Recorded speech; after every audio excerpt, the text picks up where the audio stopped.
Welcome friends. अपने previous lecture में हमने डिस्कस किया था कि फ्रेंच रेवोल्यूशन जब आया तो उसकी कॉजेज़ क्या क्या थी। आज हम जानेंगे कि नॉलेज के और फिलोसोफर ने क्या रोल प्ले किया फ्रेंच रेवोल्यूशन के आने में, और वो फिलोसोफर कौन थे जिसने वहाँ की जनता को, वहाँ के लोगों को रिवॉल्ट करने पर फोर्स किया।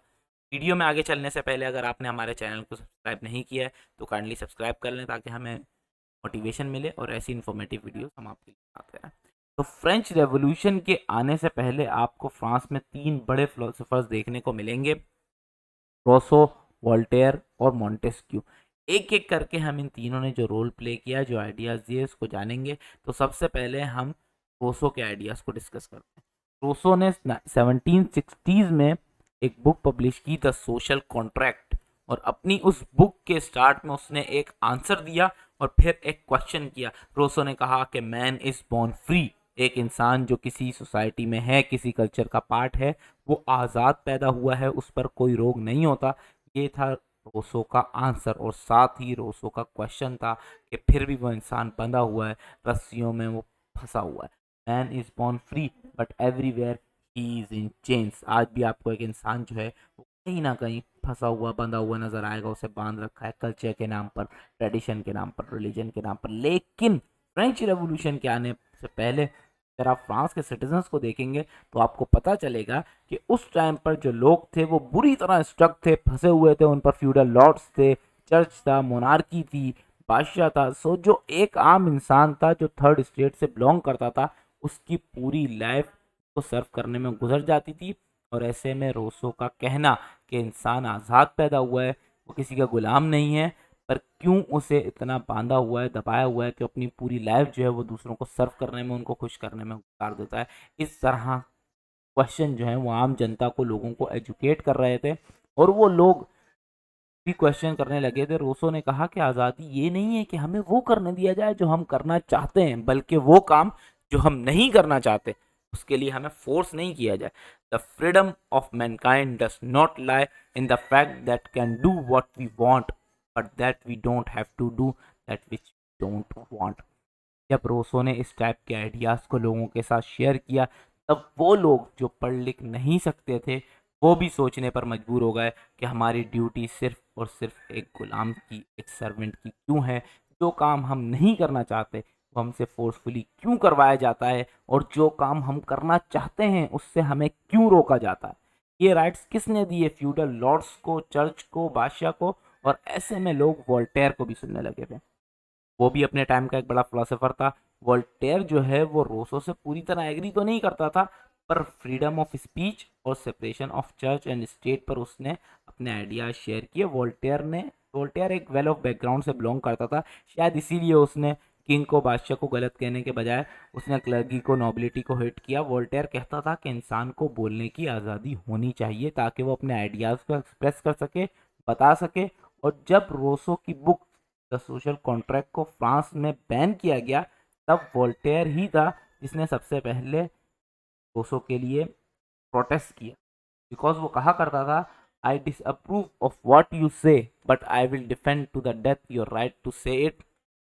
कि भले ही मैं तुमसे एग्री नहीं करता हूँ, बट जो फ्रीडम ऑफ स्पीच तुम्हारा राइट है, अगर कोई इसको रोकेगा, तुम्हारा फ्रीडम ऑफ स्पीच तुमसे छीनेगा, तो मैं तुम्हें डिफेंड करूँगा, बचाऊँगा जब तक मैं ज़िंदा हूँ। वोल्टेयर जो है वो गुलामी के और चर्च के अय्याशियों के अगेंस्ट था। वो जितना फ्रीडम ऑफ स्पीच के लिए कहा करता था, इतना ही वो चर्च की रेगुलेटिंग बॉडीज को टारगेट करता था। वो कहता था कि इन मजहब के पुजारियों ने आम जनता को, लोगों को पागल बना रखा है। वो रिलीजन के अगेंस्ट नहीं था, बट जिन लोगों ने रिलीजन को एक प्रोफेशन बना रखा था वो उनके अगेंस्ट था। उस टाइम में अगर आप देखें तो जो चर्च की रेगुलेटिंग बॉडीज थी वो अपने आगे किसी की नहीं चलने देती थी। किंग के बाद, बादशाह के बाद वही थी जो रूल करती थी, और जो आम लोग होते थे उनको किस्से कहानियों में लगाकर खूब ऐश करती थी। तो वोल्टेयर ने क्रिश्चियनिटी में जो बुराइयां आ गई थी उनको ख़त्म करने के लिए separation of church and state की बात की, कि जो चर्च है वो अपना काम करे, लोगों को प्रे करवाए, उनके कैरेक्टर को बिल्ड करे। वोल्टेयर ने कहा ऐसा तब ही पॉसिबल है जब चर्च और स्टेट दोनों सेपरेट हों। वो फ्यूडल लॉर्ड के भी अगेंस्ट था, बिकॉज जो फ्यूडल लॉर्ड्स थे उन्होंने भी थर्ड स्टेट को अपना गुलाम बना रखा था। एक टाइम पर जब बादशाह का जो महल था वारसाई का, उसका एक्सपेंस बढ़ गया, तो बादशाह ने ऐलान करवाकर 1000 घोड़े शाइस्तबल में जो थे वो बिकवा दिए ताकि एक्सपेंस को कुछ कम किया जाए। और इस पर वोल्टेयर ने कहा कि घोड़े बेचने से बेहतर था कि जो दरबार में आपके साथ 2000 गधे हैं उनमें से कुछ को निकाल दिया जाता, तो एक्सपेंस जो है खर्च वो काफ़ी कम हो जाता। और इस वजह से वोल्टेयर को आप देखेंगे कि बेस्टाइल के किले में कैद कर लिया गया था। रोसो और वोल्टेयर दोनों ही भले एक दूसरे से एग्री ना करते हो, पर दोनों ही कहीं ना कहीं उस सिस्टम के अगेंस्ट से, और जो आम जनता थी वो इन दोनों से ही एग्री करती थी, बिकॉज दोनों ही आम जनता के लिए बोल रहे थे, उनके राइट्स उनकी फ्रीडम की बात कर रहे थे। इन दोनों फिलोसोफर्स का इतना बड़ा इम्पैक्ट पड़ा था फ्रेंच रेवोल्यूशन में कि जब बादशाह का ट्रायल चल रहा था और उसे कैद कर लिया गया था, तब भी वो कहता था कि मुझे रोसो और वोल्टेयर के आइडियाज़ और उनकी राइटिंग्स ले डूबी। फ्रेंच रेवोल्यूशन से पहले वहाँ एक और बड़ा फिलोसोफर था, मॉन्टेस्क्यू। वो भी चर्च के और फ्यूडल लॉर्ड्स के अगेंस्ट था। मॉन्टेस्क्यू जो है वो सेपरेशन ऑफ पावर की बात करता। वो कहता था कि जिस तरह इंग्लैंड में एक डेमोक्रेटिक मोनार्की है, उस टाइप की मोनार्की जो है वो फ्रांस में भी होनी चाहिए। वो कहता था कि पावर का सेपरेशन हो, सारा का सारा पावर आप एक इंसान के एक बॉडी के हाथ में नहीं दे सकते। मॉन्टेस्क्यू ने कहा कि लेजिस्लेटिव, एग्जीक्यूटिव और जुडिशरी ये तीनों सेपरेट काम करें। लेजिस्लेटिव जो है वो लॉज बनाए और जो एग्जीक्यूटिव हैं वो इन लॉज को इम्प्लीमेंट करें, और जुडिशरी इसको कंफर्म करे कि जो लॉज बनाए गए हैं उन पर एक्ट किया जा रहा है या नहीं। इस तरह इन तीनों पर एक चेक एंड बैलेंस भी रखा जाए, बिकॉज अगर आप एक पर्सन को बहुत ज़्यादा पावर दे दोगे या अथॉरिटी दे दोगे तो वहाँ पर एक्सप्लॉयटेशन होगा, क्योंकि कोई देखने वाला नहीं होगा, पूछने वाला नहीं होगा। तो जब इस तरह के आइडियाज़ जो हैं वो फ्रांस में आए, और जो फ्रांस के लोग थे वो भी क्वेश्चन कर रहे, देख रहे थे कि कुछ टाइम पहले ही अमेरिका में रेवोल्यूशन आया था, इंग्लैंड में भी एक डेमोक्रेटिक मोनार्की थी, तो फ्रांस के लोगों पर काफ़ी बड़ा इम्पैक्ट पड़ा रोसो, वोल्टेयर और मॉन्टेस्क्यू की राइटिंग का और उनके आइडियाज़ का। और फिर एक टाइम आया कि जब फ्रांस के लोगों ने बादशाह का तख्ता पलट कर दिया और लुई द 16 को ले गए और उसका सर काट के गुलोटीन कर दिया गया उसको। फ्रेंच रेवोल्यूशन में के आने में एक तरफ तो इन फिलोसोफर्स ने, उनके आइडियाज़ ने बड़ा बड़ा गहरा इम्पैक्ट डाला, और दूसरी तरफ एज ऑफ एनलाइटमेंट ने भी एक बड़ा इंपॉर्टेंट रोल प्ले किया था।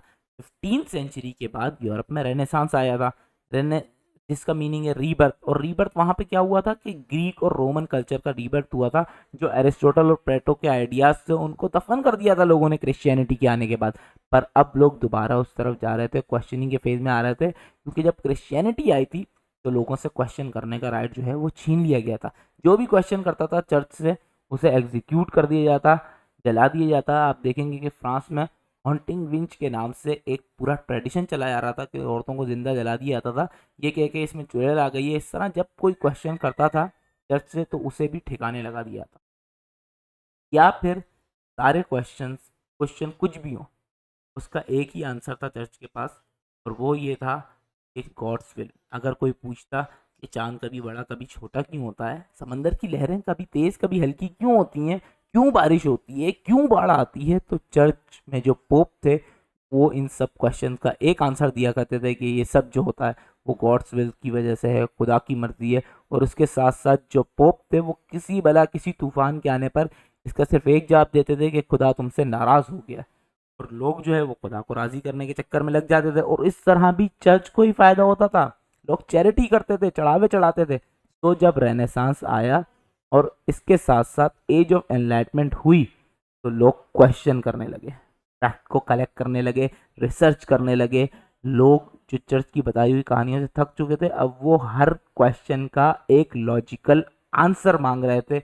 ऐसे में कोपरनिकस ने हेलियोसेंट्रिज्म की थ्योरी दी। गैलीलियो गैलीलाई ने टेलीस्कोप से जुपिटर के मून को देखा और जुपिटर के आसपास रिवॉल्व करते हुए उसे देखा, और गॉटनबर्ग ने प्रिंटिंग प्रेस बना ली थी। और जब प्रिंटिंग प्रेस बनी तो जो ओल्ड राइटिंग्स थी वो पब्लिश होना स्टार्ट हुई, और उसके साथ साथ लोगों ने भी अपने आइडियाज़ को लिखना और पब्लिश करना शुरू कर दिया था, जिसमें जॉन लॉक था, एडम स्मिथ था, रोसो था, वोल्टेयर था, मॉन्टेस्क्यू था। और इन जैसे फिलोसफर्स लिबर्टी और फ्रीडम के आइडियाज शेयर कर रहे थे, जिससे लोगों ने क्वेश्चन करना स्टार्ट कर दिया था। तो आप देखोगे कि एक चेन ऑफ रिएक्शन चली, और उस चेन ऑफ रिएक्शन में फ्रेंच रेवोल्यूशन भी आया। तो फ्रेंच रेवोल्यूशन के आने में एक बहुत बड़ा इंपॉर्टेंट रोल प्ले किया था एज ऑफ एनलाइटमेंट ने, फिलोसफर्स ने, और उनकी राइटिंग्स ने। वीडियो अच्छी लगी हो तो चैनल को सब्सक्राइब करें, वीडियो को लाइक करें। Thanks for watching.